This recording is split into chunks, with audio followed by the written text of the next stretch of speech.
විශේෂ තැනකට යනවා. විශේෂයි කියලා කිව්වට මේ තැන මං හිතන්නේ අපි හැමෝම දන්න තැනක්. පෞද්ගලිකව මම ආස කරන තැනක්. ඒ වගේම ඔයාලත් ආස කරන තැනක්. අපි කන්න ආසම දේවල් තියෙන තැනක්. ඉතින් මේ තැන මොකද්ද කියලා මම වීඩියෝ එක ඉස්සරහට කියන්නම්.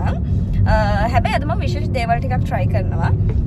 මොනවද කියලා බලන්න නම් ඔයාලට වීඩියෝ එකත් එක්ක දිගටම ඉන්න වෙනවා. එහෙනම් අපි වීඩියෝ එකත් එක්ක හම්බෙමු. ඔන්න ඉතින් වෙනද වගේම මම අදත් ඇවිල්ලා ඉන්නේ කොළඹ සිටි සෙන්ටර් එකට. ඉතින් කොළඹ සිටි සෙන්ටර් එකට ආවොත් මම මොන ෂොප් එකකටද යන්නේ කියලා ඔයාලා දැන්ටමත් දන්නවනේ. මම අමුතුවෙන් කියන්න ඕනේ නෑනේ. ඕන්න ඉතින් මම අදත් යන්න හදන්නේ ක්‍රේප් රන එකට. හැබැයි අද විශේෂයක් තියෙනවා. අද මම විශේෂ දේවල් ටිකක් try කරනවා. එතකොට ඔයාලටත් පුළුවන් මේ විශේෂ දේවල් ටික try කරන්න. එහෙනම් එන්නකෝ මාත් එක්ක.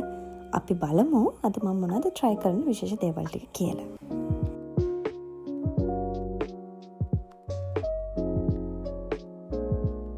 වෙනද ඉතින් මම ක්‍රේප් රන එකට ආවොත් කරන්නේ ක්‍රේප්ස් කන එකනේ.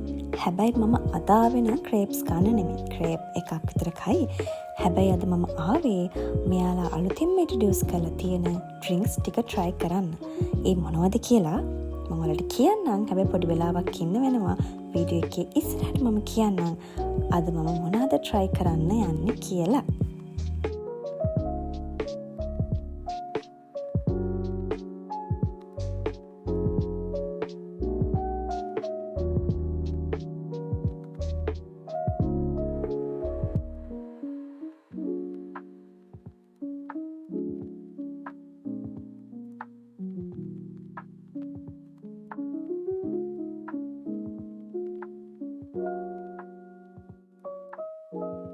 අද දවස ටිකක් ක්‍රවුඩ් එක වැඩි දවසක්. මොකද ඉතින් මම වගේ ක්‍රේප්ස් කන්න ආසයි ඉන්නවනේ.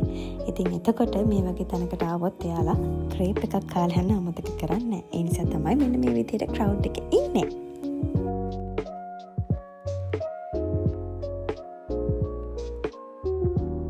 හරි.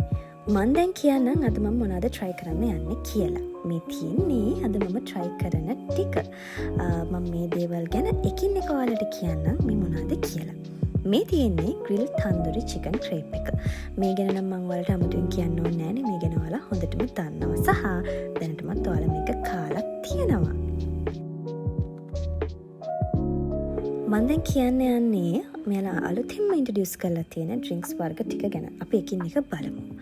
මෙන්න මේ දෙකෙන් ඔයාලට මේ පේනවනේ නිකන් දම් පාටට තියෙන එකක්. මේක තමයි බ්ලූබෙරි අයිස්ඩ් ෆිස් එක.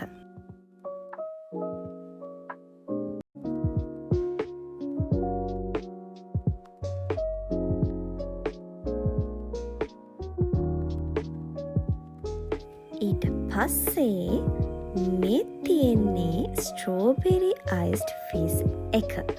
මේක ගැන නම් කියන්න ඕනේ මාරම රිෆ්‍රෙෂින්.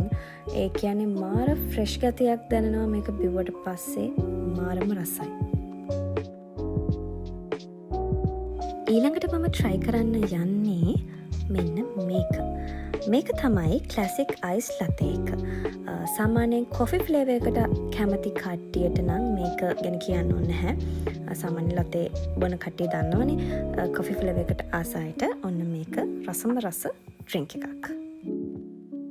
මම අන්තිමට try කරන්න තියාගත්තේ මෙන්න මේක. මං හිතන්නේ මම මේ ඩ්‍රින්ක්ස් අතරින් වැඩිපුරම ආස ඒකට. ඒක තමයි කැරමල් අයිස්ඩ් ලතේ එක. මේක ගැන කියනවා නම් මේක මාර මිල්කි, මාර ක්‍රීමි. කැරමල් රසට ආස කට්ටියට නම් මේක මාර රස ඩ්‍රින්ක් එකක්. ඒ වගේම තමයි ඔන්න දැන් ඔයාලට පුළුවන් ක්‍රේප් රන එකට ආවොත් ක්‍රේප් කනවට අමතරව ඔයාලට දැන් පුළුවන් මෙන්න මේ කියන ඩ්‍රින්ක්ස් ටික try කරලා බලන්න. Caramel ice latte, classic ice latte, strawberry ice face, ඒ වගේම තමයි බ්ලූබෙරි අයිස් ෆේස්. ඉතින් මෙන්න මේ දේවල් ටිකත් ඔයාලට ක්‍රේප් රන එකට ආවොත් දැන් try කරන්න පුළුවන්. ඔන්න ඔය විදිහට තමයි මම ඩ්‍රින්ක්ස් ටික බීලා ඉවර කළේ. අමතක කරන්න එපා දැන් ක්‍රේප් රන අවුට්ලට්ස් හැමතැනම තියෙනවා. ඉතින් ඒ ඕනම අවුට්ලට් එකකින් ඔයාලට මේ දේවල් try කරන්න පුළුවන්.